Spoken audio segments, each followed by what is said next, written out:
There is a 30-minute window that no one has explained.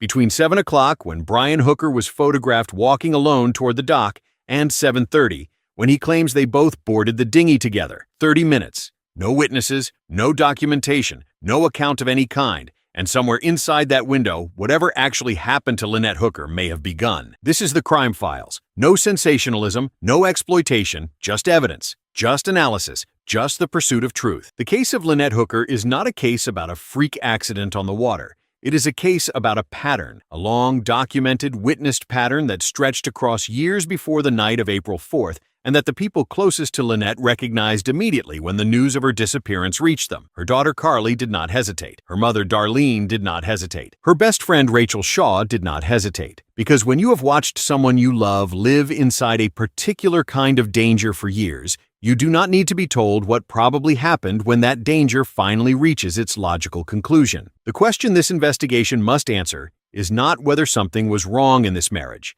The evidence for that is substantial and documented. The question is what specifically happened on the water on the night before Easter Sunday, and whether the account given by the only surviving witness can be reconciled with everything else that is known. It cannot, and here is why. Brian Hooker says the sea turned violent. He says 2 to 4 foot swells developed suddenly in the passage between the Abaco Inn and the sailboat Soulmate.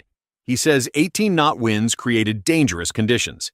He says Lynette, who was seated near the tiller, was thrown from the back of the dinghy by the motion of the boat in these conditions. The National Weather Service maintains atmospheric and oceanic data records for that region. Independent meteorological sources confirm the wind conditions for the night of April 4th in the area of Elbow Cay. The wind was indeed approximately 18 knots out of the east. Brian Hooker did not fabricate the wind speed. What he fabricated, or at minimum grossly misrepresented, was the effect of that wind on the water in that specific location. Here is what 18 knots of wind out of the east does to the waters in the lee of Elbow Cay. It does almost nothing, because Elbow Cay is positioned to the east of the sailing route between the Abaco Inn and where Soulmate was anchored. The island itself is a physical barrier between the wind and the water. The easterly wind blows from the Atlantic, strikes the island, and the protected water on the western side of the quay is shielded. This is basic coastal geography. It is the reason sailors anchor in the lee of islands. It is the reason the Sea of Abaco exists as a protected cruising ground in the first place. Fire and rescue personnel tested this. They went to the exact location where Brian says Lynette went overboard. They went on a day when the recorded wind speed and direction matched April 4th. They found calm water. Not rough, not choppy. Calm. The individual who conducted this test had previously told people he thought conditions might have been somewhat rough. After the test, he retracted that position completely. He said the waters were absolutely not 2 to 4 feet, not even 1 foot. Calm. Surveillance cameras at the Firefly Inn, a property located approximately a quarter-mile north of the incident location, were operating on the evening of April 4th. Those cameras captured images of the water surface in the relevant time window. The water is flat. There are no whitecaps. There is no indication of any significant sea state. The cameras do not lie. They recorded what was there. 2 independent data points, the physical replication test and the surveillance footage, both contradict the central claim of Brian Hooker's account. The sea was not violent. The conditions he described did not exist, which means Lynette Hooker did not go overboard because of violent seas, which means something else happened. Let us now examine the mechanics of the account more carefully, because even setting aside the question of sea conditions, the physical description of how Lynette went overboard does not withstand scrutiny. Brian Hooker says she bounced off the back of the dinghy. He says she took the engine kill switch lanyard with her as she fell, cutting the motor. He says she also took her dry bag, which contained her phone, her passport, and the spare engine key. The dry bag was inside the dinghy. It was not clipped to her or worn on her body. It was a loose item stored in the boat's interior. Picture this sequence of events. A person is seated at or near the rear of a small dinghy, hand on the tiller, navigating through water that Brian himself says was rough and disorienting. They begin to lose their balance. In the moment of losing balance, the human instinct is to grab for stability, to reach for the hull, the gunnel, any fixed surface, not to reach downward toward the engine housing for a thin hanging cord, not to reach across and down to the boat's floor to grab a soft bag. No person falling out of a small boat grabs the kill switch lanyard and a loose bag simultaneously while going over the transom. This is not a matter of opinion. It is a matter of basic biomechanics and the physics of how bodies respond to sudden imbalance. Hands seek fixed points. They do not seek small hanging strings and floor-level cargo. The dry bag. Let us stay with the dry bag for a moment, because it is one of the most important evidential absences in this entire case. Bright green, the color of visibility. The color search and rescue teams use specifically because it contrasts with the ocean environment and can be spotted from the air and from the water's surface. The dry bag that Lynette allegedly took overboard with her was bright green. The Sea of Abaco, where the search was conducted, is one of the most searcher-friendly bodies of water on the planet. It averages between 3 and 8 feet in depth across most of the cruising area. The bottom is visible from the surface in clear conditions. Aerial drones covered the area systematically. Coast Guard boats conducted grid searches. Local marine units assisted. The dry bag was never found. In a shallow, clear, bounded, extensively searched body of water, a bright green floating object simply does not exist. It is not there. It did not sink because it was full of air around the contents. It would have floated. It would have drifted within the protected confines of the Sea of Abaco until it reached a shore, a mangrove line, a dock, anything. It would have been found. It was not found because it was not there.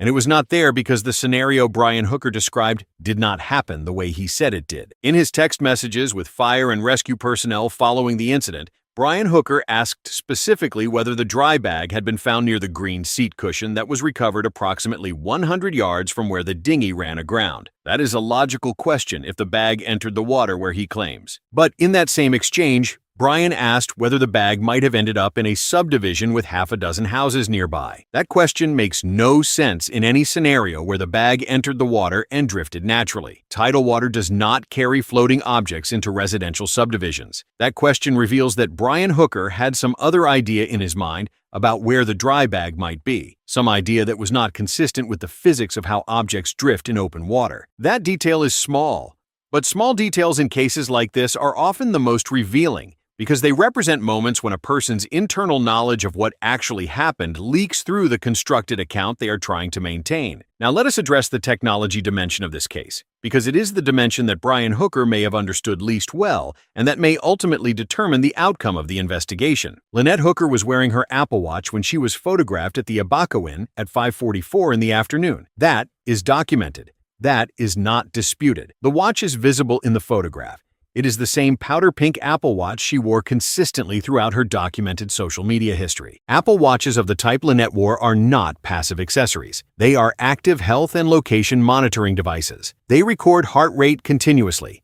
They record movement data continuously. They use an accelerometer to detect falls, significant impacts, and sudden loss of motion. They track activity through every waking hour and record the cessation of activity when the wearer stops moving. Lynette's Apple Watch was connected to her iPhone. Her daughter Carly confirmed this. Lynette used the Find My feature routinely because she frequently misplaced her phone. The watch and the phone communicated with each other on a continuous basis. Both devices were configured to back up data to iCloud, which is Apple's cloud storage platform. Soulmate, the sailboat, was equipped with Starlink. Starlink provides satellite-based broadband internet access in locations where traditional cellular infrastructure is absent, including offshore anchorages in the Bahamas. When any paired device belonging to Lynette came within range of the Starlink signal aboard Soulmate, it would have automatically connected to the internet and begun synchronizing backed-up data to iCloud. This means that if the Apple Watch or the iPhone or both were aboard Soulmate at any point during the evening of April 4th, data from those devices synchronized to cloud storage. That data exists. It is timestamped. It contains a record of what Lynette's body was doing at every moment she was wearing the watch. Her heart rate at 7:30, her heart rate at 7:45, her heart rate at 8 o'clock. The precise moment, if there was one, when her heart stopped. Federal investigators with appropriate legal authorization can access that data from Apple directly. They do not need the physical watch. They do not need the physical phone. The data in iCloud is retrievable through legal process, regardless of where the devices are now. If the watch data exists in cloud storage, it will tell investigators whether Lynette Hooker was alive at 7:45, whether she was active at 8 o'clock, whether there was a fall detection event, whether her heart rate showed the physiological signature of someone in crisis, someone fighting, someone drowning, or whether it showed something else entirely. The watch is the witness that Brian Hooker cannot cross-examine. It does not have a memory that can be influenced. It does not have emotions that create inconsistency.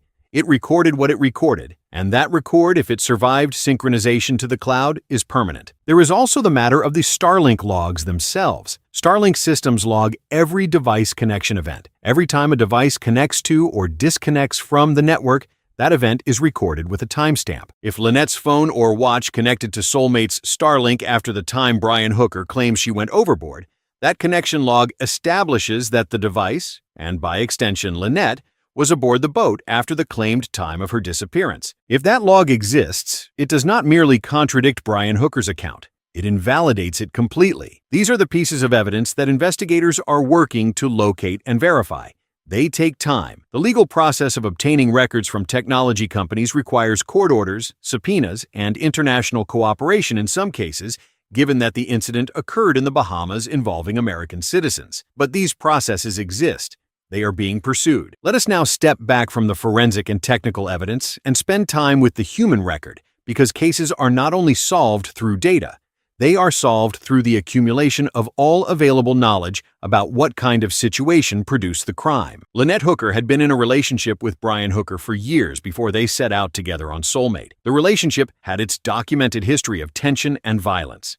The legal record includes proceedings from 2015 involving allegations that Brian Hooker physically harmed his daughter, charges on which a jury ultimately returned a not guilty verdict. The verdict is the verdict and must be respected as such. But the existence of those proceedings as part of Brian Hooker's documented history is relevant context. More directly relevant is the account provided by Rachel Shaw, who has known Lynette since high school, and who agreed to speak publicly with her name attached. Rachel described a pattern she witnessed across years. Not rumors, not second-hand accounts. Direct communications from Lynette herself, by phone and by text, describing specific incidents and specific emotional states. The choking incident, approximately 2 years before the disappearance, is the centerpiece of Rachel's account, and it is the most chilling element in the entire documented history of this relationship. Lynette told Rachel that Brian had choked her to the point where she believed she was about to lose consciousness, that his hands were around her throat, and she felt herself going somewhere she might not come back from, and that the following day he told her, "I wish I had finished the job and thrown you overboard. No one would have ever found you." Those specific words, that specific proposed method, the ocean, throwing her overboard, no one finding her, spoken 2 years before Lynette Hooker disappeared from a boat in the ocean with Brian Hooker as the only witness. That is not coincidence. Statistically and behaviorally, when an abuser tells a victim the specific method by which they have considered killing them, and that victim subsequently dies or disappears in a manner consistent with that method, investigators treat the prior statement as significant evidence of premeditation, not proof of premeditation in the legal sense, but a significant indicator of the mental state and intent that preceded the final event. Rachel Shaw told Lynette plainly, during a dinner in Florida that was the last time they saw each other in person, that if Lynette ever went missing, she would point the finger at Brian. Lynette relayed this to Brian, and Brian said, "That's fair. Process that response carefully." A person who has nothing to hide, nothing to fear, no awareness of any reason they would be suspected of harming their wife does not respond to that statement with quiet acceptance. They object. They are confused. They ask why anyone would think such a thing. They express hurt at the implication.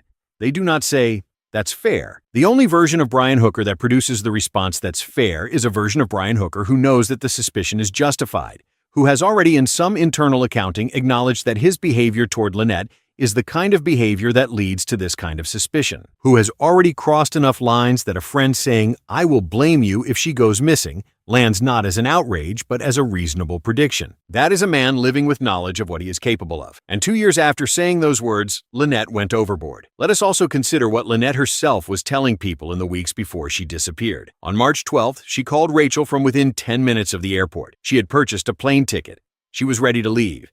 She told Rachel things were getting really bad again. Rachel told her to get on the plane.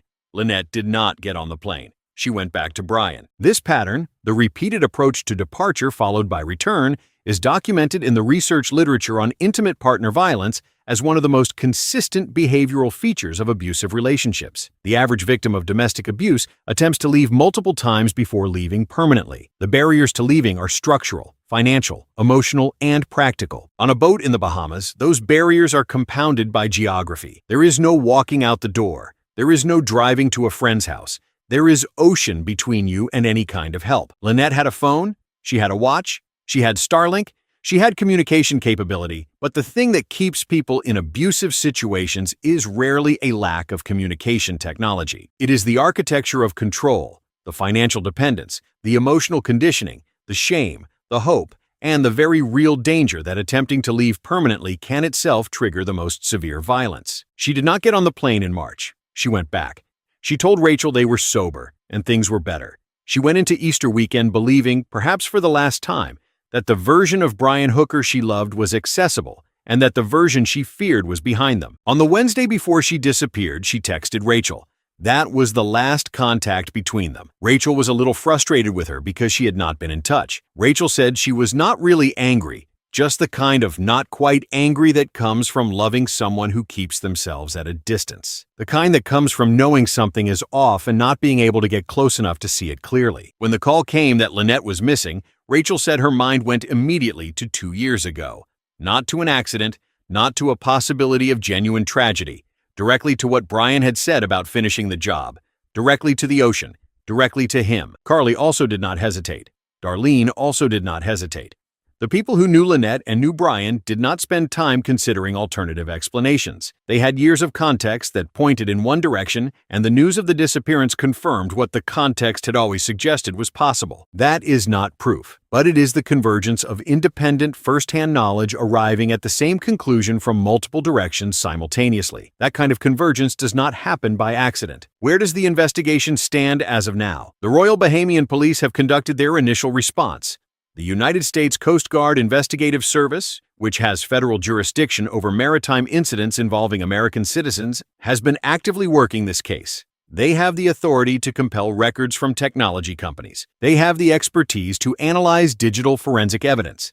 They have access to the testimony of Rachel Shaw, Carly, and Darlene, all of whom have cooperated fully. Brian Hooker has left the Bahamas. He has retained legal counsel based in Michigan. His attorney has given media interviews denying any wrongdoing on his part. He has not returned to assist with the search for his wife. No charges have been filed. No arrest has been made. The investigation is ongoing. The digital evidence, if it exists in recoverable form, is the most likely path to resolution. The Apple Watch data, the iPhone records, the Starlink connection logs, the navigation data from whatever device Brian was wearing on his own wrist that night. These are the records that will either corroborate or destroy whatever remains of his account. If the Apple Watch data shows that Lynette's heart was beating after 7:30, if it shows her moving, if it shows a fall detection event at a time inconsistent with Brian's claimed timeline, if it shows a Starlink connection from Soulmate, at a time when Brian says she was already in the water, then the account falls apart completely, and the investigation enters a new phase. If the data is gone,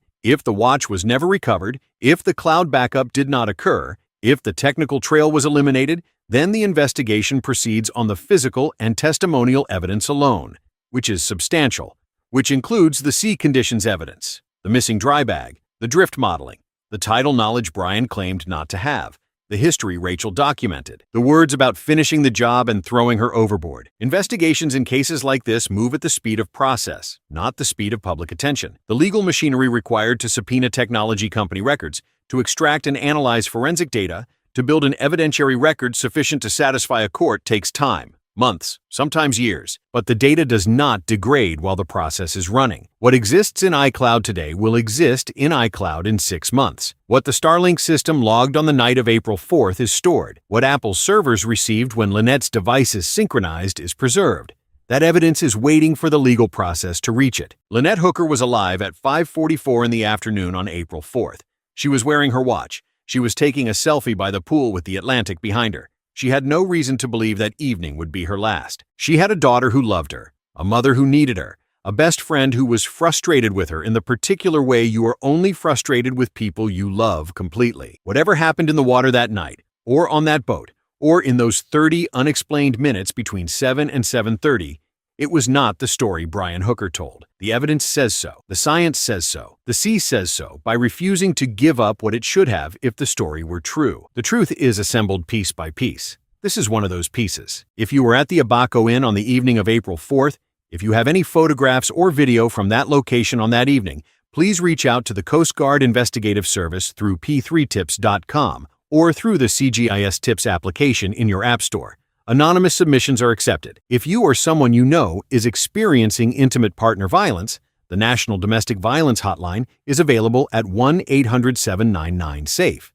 You can also text the word BEGIN to 888788. This is not just a story. It is a real life, a real family, and a case that may still have answers waiting to be found. Subscribe, turn on notifications, because the next piece of evidence could drop at any moment, and when it does, we will be here to analyze exactly what it means. For Lynette, the search for truth continues. In this case, the absences are stacking. The violent sea is absent from every independent record of that evening. The dry bag is absent from every search of the waters where it should have drifted. Lynette's body is absent from the locations where drift modeling says it should have been recovered. Any explanation for the 30-minute gap between 7 and 7:30 is absent from the public record. Any evidence of Brian Hooker's distress in the hours following the incident that would be consistent with a man who just watched his wife disappear is absent from the behavioral record, as described by those who were present. Any sign that Brian intended to remain in the Bahamas and assist the search for as long as it took is absent from the record of his actions. Any response of confusion, hurt, or outrage when told that he would be blamed if his wife went missing is absent from the documented exchange between him and Lynette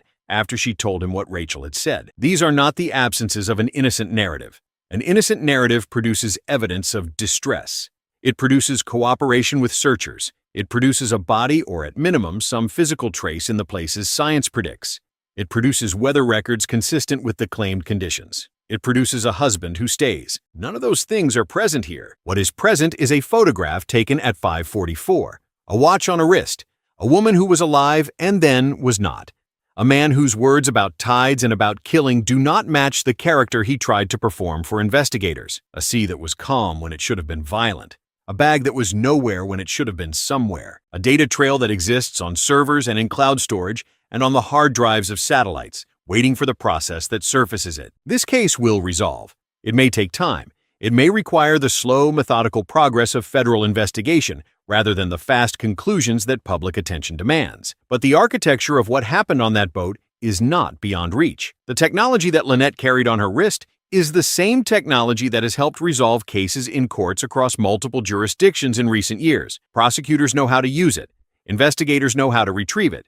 Judges know how to admit it. The question is not whether the truth is knowable. The question is only when. Lynette Hooker was a real person. She was not a headline. She was not a content opportunity. She was a mother and a daughter and a friend who deserved to grow old, who deserved to get off that boat, who was 10 minutes from the airport in March and did not get on the plane, and whose absence now is absolute and devastating to the people who loved her. She photographed her own bruises so she would not forget. She sent those photographs to her best friend for safekeeping. She said, "I am taking these pictures so I remember," as if she knew on some level that memory was not enough, that there needed to be a record, that someday someone might need to know. Someday is now.